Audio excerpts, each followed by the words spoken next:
Hi, it's Tess, and today's tip is 455, and it's weight loss and vanquishing the victim. That's been kind of something on my mind lately for a few different reasons. And just a reminder, this is who I was about 6 years ago. I'm down, actually, I'm realizing I'm over 190 pounds down. And it's been coming to me a lot because I've been trying to think about what's different in my journey this time versus the last time that I lost weight. And we all know it's been some years now, but I lost over 100 pounds probably 15 years ago and almost instantly started gaining it back.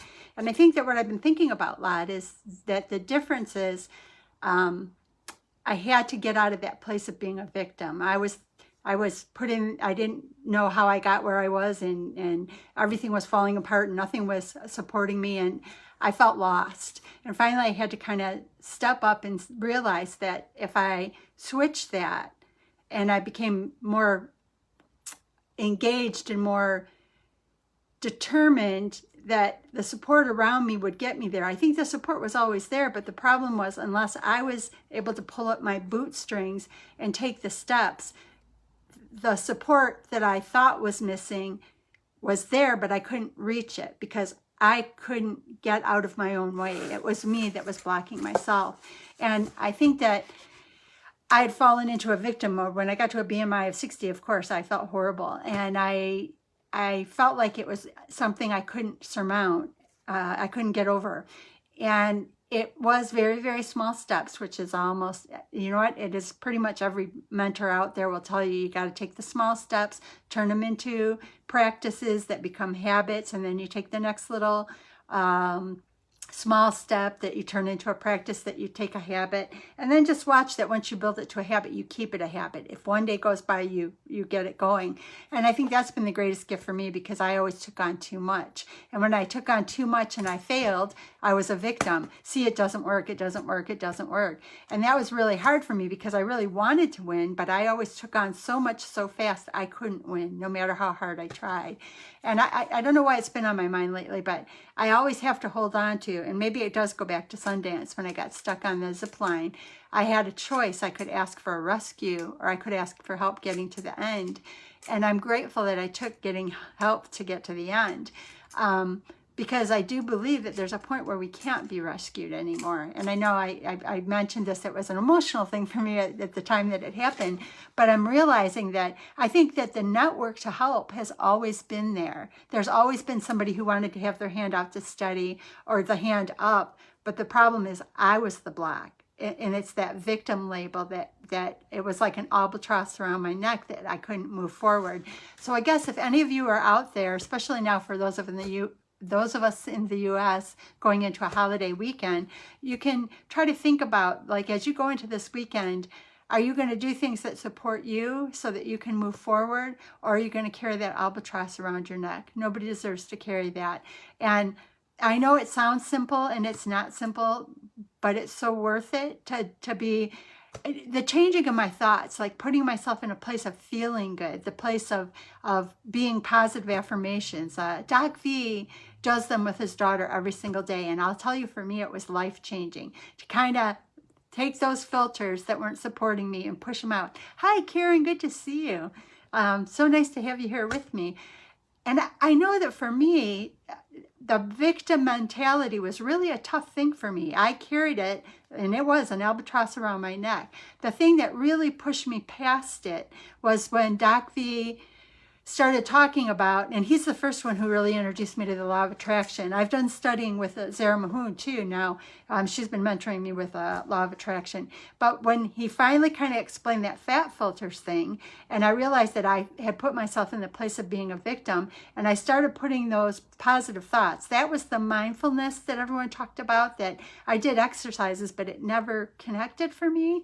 When I started doing like the I am affirmations, the gratitude journaling, thinking about how I felt. Am I at the worry line or below on whether you call it the emotional scale or the mood scale? Or was I in that place of joy and hope? Because if I kept myself above worry and I kept myself in that place of joy and hope, my decision making was better. It was more of the person seeking victory instead of the victim. If I kept myself low and you can't jump. If you're in a place where you feel despair, You can't jump up to joy instantly, but you just start like affirmations for me, just saying things to myself to kind of turn how I felt a little bit.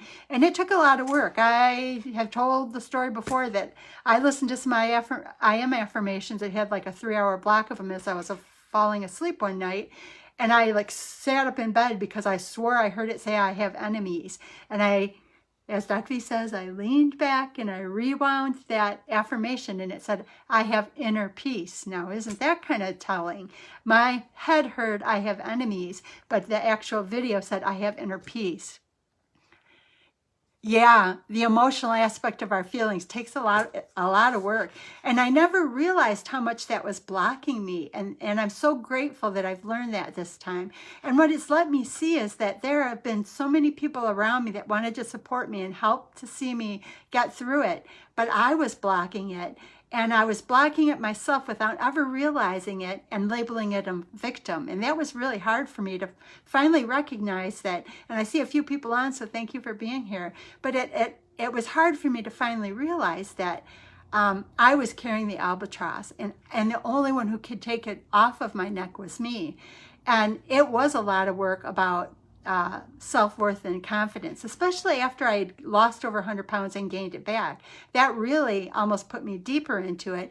And as Doc V talks about the fat filters, or the things that we say to ourselves inside of our own head, I actually probably magnified the number of them. So it took a lot of work to kind of slowly get those out. And I did do that with I am affirmations, journaling, gratitude journaling, appreciation journaling, and trying to recognize, how do I feel?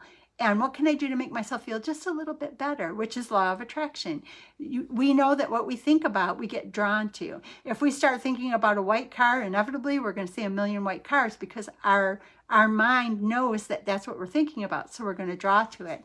And it took a lot for me to realize that I was drawing a lot of the negative stuff. So I guess I just wanted to share that because it's been on my mind a lot lately, that I really have to hold on to. You know, I'm the lowest weight I've been in my life probably since my 30s, even just a little bit under what I was when I lost over 100 pounds the last time. But I am always thinking about, how do I stay engaged in the journey? And we all know Doc V challenged me to do these lives a couple of years ago, and I just keep doing them to keep myself in the journey. And it means a lot to me that you guys like listen and reach out to me from time to time. I appreciate you all. I hope that you find this useful.